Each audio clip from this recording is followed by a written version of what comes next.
after a little week-long break, which I had warned you guys about, and I also posted on the community tab, I was finishing Goalie, my first draft. I was like really pushing to get that done. So I did not have like a single moment to breathe last week, let alone make a video. But now we're back with my February wrap up, now only like a week. No, almost like 2 weeks late. So sorry about that. Don't really know if anyone cares at this point. But still, I read some good books and I want to talk about them quickly. So it should be a fairly short wrap up because, like I said, I was really busy in February writing. I only read 5 books in February, and one of them was like a war book. I talked about it on my March TBR, so I'm not even gonna include that one because like there's nothing really to wrap up for it. Like you're never gonna see it in like a rec video or anything. I just wanted to like add it on my TBR so I could check it off because I knew I was gonna be reading it. So without further ado then, let's go ahead and jump into the 4 other books that I read in the month of February. So first up was Sinners Anonymous by Psalm Sketcher. So this is the Mystic Box Special Edition. This is just the version that I own of it. It is literally one of their prettiest, like, I'm obsessed with this edition. Anyway, so this is a mafia, not an age gap. It's a mafia and then fiance's nephew. So our heroine in this one, she is in an arranged marriage with this one old crusty mafia man, which you will find out why she is like in this arrangement to begin with. But at the beginning of this book, you can just see that she is very clearly not happy with her circumstances, not happy with her fiance, but she's doing it because she knows she needs to like uphold her end of the deal. And she's kind of like, she's not super privy to the world beforehand or to this like mafia universe. But now that she is in it, she's kind of seen the like, the not so glamorous side to things. And she just like doesn't really have that kind of like rose colored glasses view of the people around her. And then she ends up being, is his name Vicious? Why am I thinking it's something like that? Is it? She ends up meeting her fiance's nephew when he comes back into town. So our hero, he kind of left everything behind after his mother and father passed away. He was the one who was supposed to inherit like all of the land, you know, like all of the mafia territory. And he basically said like, nope, I don't want it. And basically like went away. However, now he has come back, and once he sees his uncle's fiance, he's very intrigued by her. He's kind of like, what are you doing here? He catches her stealing something and he's kind of like, what are you doing like in our world with my uncle, you know, and like kind of can't help himself from being attracted to her. But obviously like they can't be together because of that. It ends up being their romance. I really enjoyed this one. It was a good time. Yeah, and also she calls this hotline and like confesses her sins, and he's on the other end of it and didn't know, and she didn't know that at the beginning. Anyways, it was really fun. I liked it a lot. If you're in the mood for a good mafia romance, then definitely pick it up. Next up then, so I finally, now, have I read Onyx Storm? No.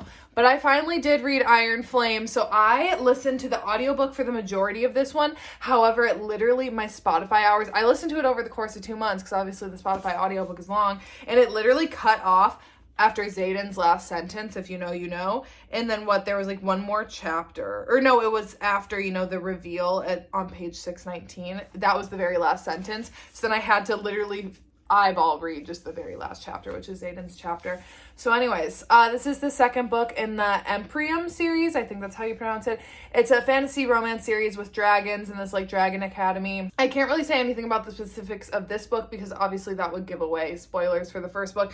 And also I feel like most everyone has heard about this book at some point.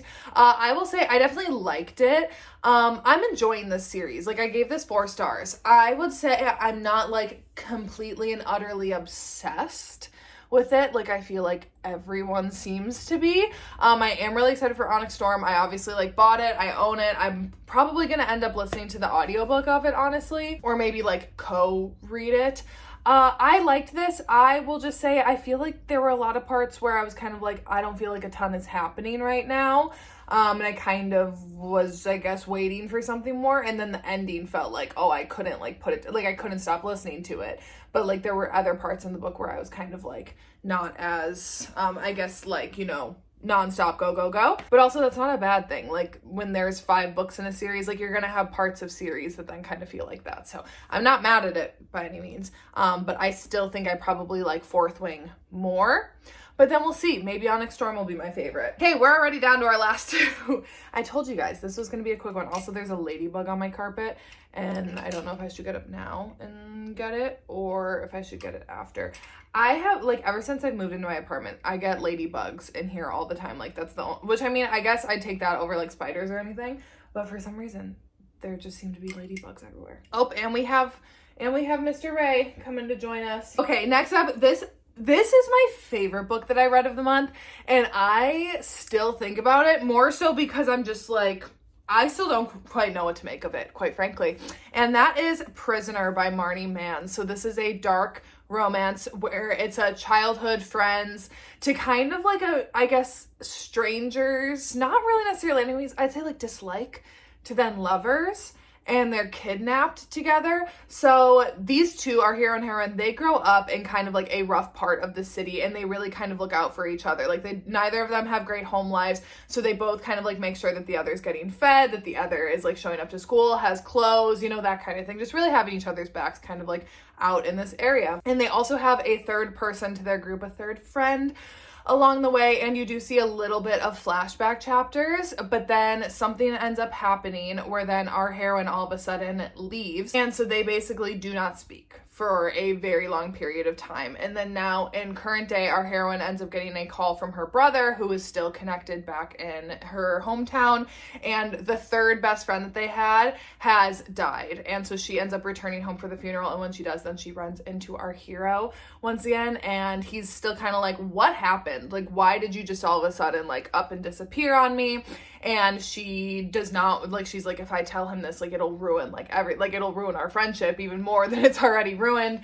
And then one night they are out at a bar talking, and the next thing she knows, she's waking up in a cell with the two of them in there, and she knows that one of them is responsible for it, and that it's not him, that it's her secrets that have gotten them in this situation. And it ends up being their story and their romance. Now listen, I don't feel like I can really say anything more about this book because I don't want to spoil it. But I will just say that genuinely still, I was like scrounging Goodreads trying to be like, does anyone else have like answers of kind of what just happened, what I just read, what's going on? It seems like the general consensus is no. And then I was like, is this the first book in their duet? No. Their story's done. It was crazy. It was, you know, it was crazy. But I really enjoyed it. I like genuinely couldn't put it down. As I have with all of Marnie Mann's books, I have not read a single Marnie Mann book that I'm ever bored by, that I ever found myself not enjoying. Like, I literally love her books so much. And this was the first dark romance I had read from her, and it was just a wild time. It was a wild time, but obviously very dark. Check your triggers, especially with some of the stuff that happens, like when they're captive, messed up. I mean, not like still beating where it's like, you know, the two of them being messed up. It's more like the captor being like absolutely disgusting.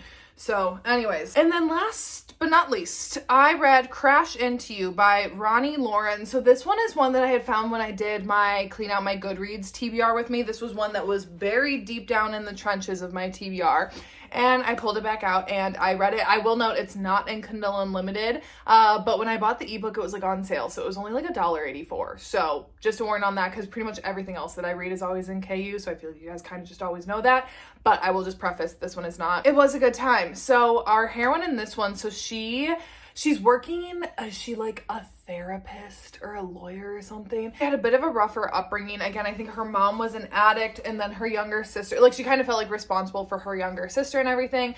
And then in present time, we find out that her mom was actually murdered years ago, and her boyfriend, our hero at the time, ended up taking on, he was a defense attorney, and ended up taking on the murderer of her mom. So she was like, oh, we're done. Like, I can't, like, we simply cannot be together anymore. And he's like, you don't get it. Like, I don't think he did it. Like, I defended him because I genuinely don't think he did the crime. And she's like, that doesn't matter. Like, we're done. We're done. There was that betrayal years ago. Well, now in present day, they are now back in proximity of working together. And then our heroine's sister, she ends up going missing, and our hero ends up helping her out, trying to track her down. And they think that she is hiding, like she owes people money. So she has run away to this one ranch that is this like BDSM retreat for like the rich and wealthy, and like if you don't want to be found, you go there, because like not really many people know that it exists, and it's kind of like off the grid. So then our hero, he has contacts there, and he's like, I can try to help you find your sister, but like you're gonna have to go undercover at this ranch and like, you know, have to work with me again. And she's like, huh, you betrayed me, we can't ever be together. But anyways, it ends up being their romance. I really enjoyed this one a lot. Once again, I liked the plot in it. I liked the spice. Like it was good pacing. I really enjoyed it. One and single thing, it is told in third person, and I did not realize that until I had already bought it. I don't love third person in romance. I don't mind it in fantasy whatsoever, because I don't know why I don't mind it in fantasy. In romance though, I just love first person POV, because I love being in the heads, like in the active headspaces of our characters, and hearing them like process their emotions, processing their attraction, processing their thoughts, and like the interactions. I just prefer that. So again, I will preface that with this book as well. Third person. So if you don't mind that though, then hey, go for it.